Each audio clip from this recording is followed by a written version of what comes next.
Hello' আসসালামু আলাইকুম। মই জহিদা লাইভ চেনেলত আপোনালোকক সকলোকে স্বাগতম জনাইছোঁ। আজি আমাৰ ৰেচিপিটো অলপ বেলেগ ধৰণে আছিলে।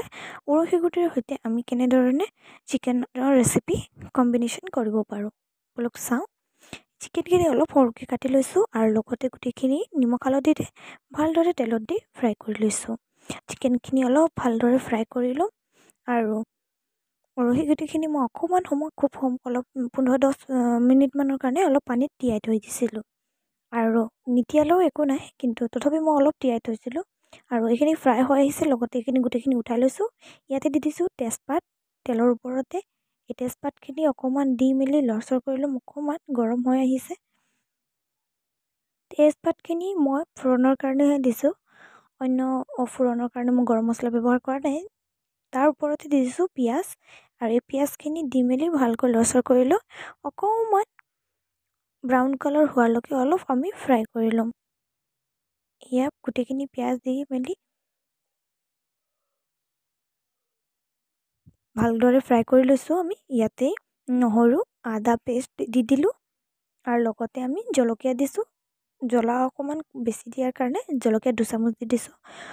বস্তু কোৱাণ্টিটি চাই সোৱাদ অনুসাৰে সকলো মছলা দিব লাগে। সেয়ে মই অলপ কমেই বনাইছোঁ বাবে কমেই দিছোঁ আৰু গোটেইখিনি দিয়াৰ ওপৰত অলপ ব্লেক পেপাৰ দি দিছোঁ, জালুক গুড়ি আৰু এয়া হৈছে জিৰা, হালধি, নিমখ। এইখিনি ভালদৰে দি পানী অকণমান দি এইখিনি মছলা মই ভালদৰে অলপ কচি ল'ম। মছলাখিনি কচিলেহে তৰকাৰীটো অলপ সোৱাদিষ্ট হয় আৰু এই ধোৱাখিনি ঠাণ্ডাৰ কাৰণে হৈ আছে। ঠাণ্ডা খুব বেছি হোৱাৰ কাৰণে কেৰাহী পানী দিয়াত আৰু তৰকাৰী বা মছলা ভাজোঁতে খুব বেছি ধোৱাৰ পৰিমাণ বাঢ়ি গৈছে আৰু এইখিনি মছলাখিনি ভালদৰে হৈ গৈছে। তাতে মই দি দিছোঁ গুটি ঢালি আৰু এই গুটিখিনি মই অলপ সময় খুব অলপ সময় কাৰণে লৰচৰ কৰি মেলি ইয়াতে পানী দিম সিজিবলৈ কাৰণে, কাৰণ এইখিনি সিজিলেহে আমি চিকেনখিনি এড কৰিব পাৰিম। আৰু এয়া মছলাখিনি মই ভালদৰে লৰচৰ কৰি দি দিছোঁ পানী।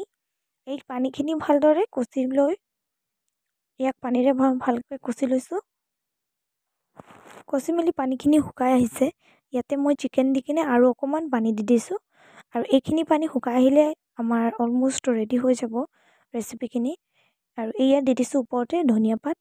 এই ধনিয়া পাতখিনি দি শুকাই আহিলে আমাৰ ৰেচিপিটো ৰেডি হৈ যাব। আপোনালোকে এনেকৈ ৰেচিপি কেতিয়াও ট্ৰাই কৰিছে নেকি কমেণ্ট কৰি জনাব আৰু মোৰ চেনেলটো নতুন চালে ছাবস্ক্ৰাইব কৰিব আৰু বেল আইকনটো দবাই থ'ব, যাতে মোৰ নতুন ভিডিঅ'ৰ ন'টিফিকেশ্যন আপোনালোকৰ ওচৰলৈ সোনকালে পাই যাওক। আৰু এয়া গোটেইখিনি মোৰ তৰকাৰী ৰেডি হৈ আহিছে। কমেণ্টত জনাবচোন আপোনালোকৰ কেনেকৈ তৰকাৰী ভাল লাগেনে। এয়া মোৰ ৰেডি হৈ গ'ল তৰকাৰী। দেখিবলৈ যেনেকৈ লাগিছে খাওঁতে খুব টেষ্টি লাগিছে। আজিলৈ ইমানেই, বাই।